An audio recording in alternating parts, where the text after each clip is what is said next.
Mhm. I'm gonna take my $100, $200, and go to Sam Warehouse, which was like Costco. I'm gonna purchase some candy, and I'm gonna sell it in school. And so that I purchased candy and sold it in Mhm. school, earned me a profit, flipped it, kept flipping it. My goal at first was only to make $20 a day, give me $100 a week. Stretch that out, man. Mhm. You know what I'm saying? 3 months, 4 months, and then I'm back to my dad. And I give me another $200-300. Well, it got so good to where I got to making $200, $250, and $300. And you know, I had an elaborate candy business that I used to give my fifth grade teacher, Mr. Flynn at Grove Park. He used to ask me for a Snicker a day for him to turn his head and let me. Man, paying the cost of doing business. Absolutely, cost of doing business, man. You know what I'm saying? Best money I ever spent. So, Mhm. and then in sixth grade, since sixth graders, seventh graders, and eighth graders had different hallways, I had different people with different lockers keeping candy for me and working on different hallways. What the hell? A little more motion on the boat than I'm used to. Oh yeah. Anyway, so you know what I mean. So that was like the introduce. That was my introduction to being an entrepreneur. Mhm. So with that led you down a particular path that there was another part of the interview where you said that you always knew what you wanted to do, but you didn't know the avenues to get there, and that was something that taught you, kind of the hustle. So why do you think it's important now with your new class that you're launching at Clark Atlanta University? Why is it important for people to learn the business behind trap music, or like the trap business, so to speak? Well, I think it's important because when people think of trap music, a lot of times people think negative. You know what I'm saying? People see Mhm. negative from it, but what they don't understand is the music is a result of the reality. The music is a product of the reality of the environment. We've been subjected to an environment due to matters beyond our control. Mhm. You know what I mean? We've been, like I said, marginalized and discriminated upon, and for the Iran-Contra scandal, for the United States to admittedly, for the United States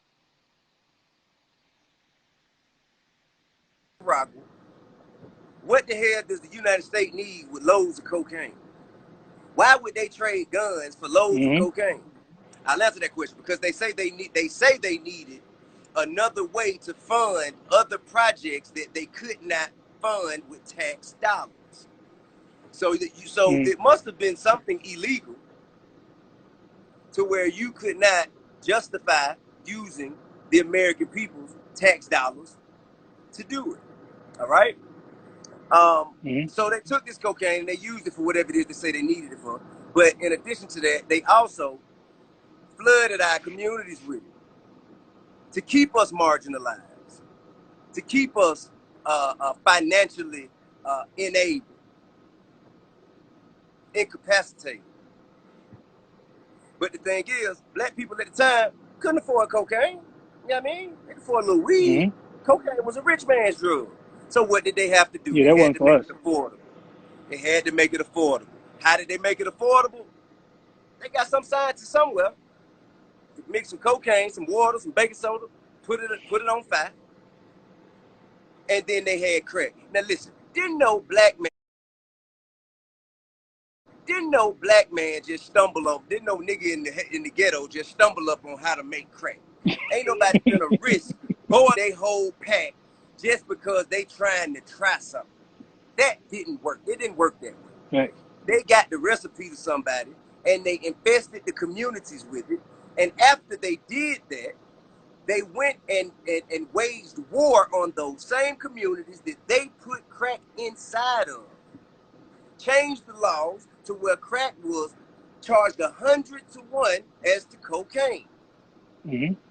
And that only perpetuated mass incarceration. Absolutely.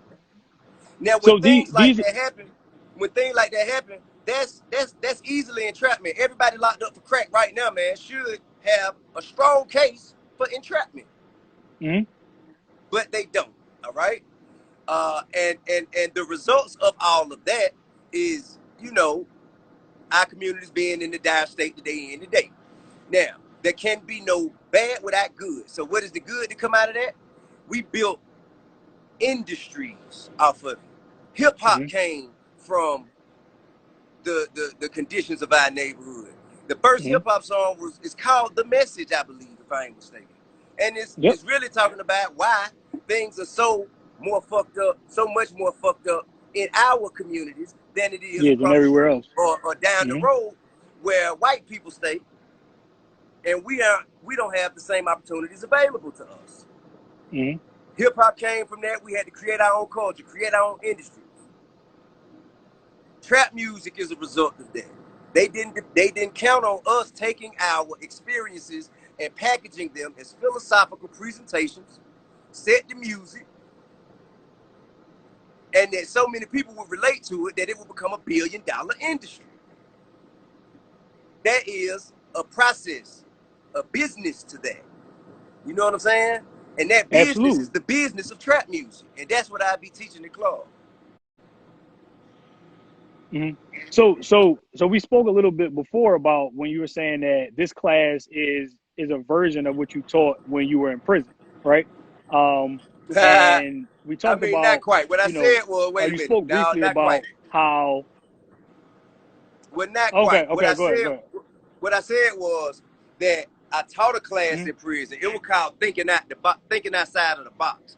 And thinking outside of the box was basically, you know, me identifying the strengths and talents that the people who were already locked up with me had. You know what I'm saying? If you ran a corner as a drug dealer, you can run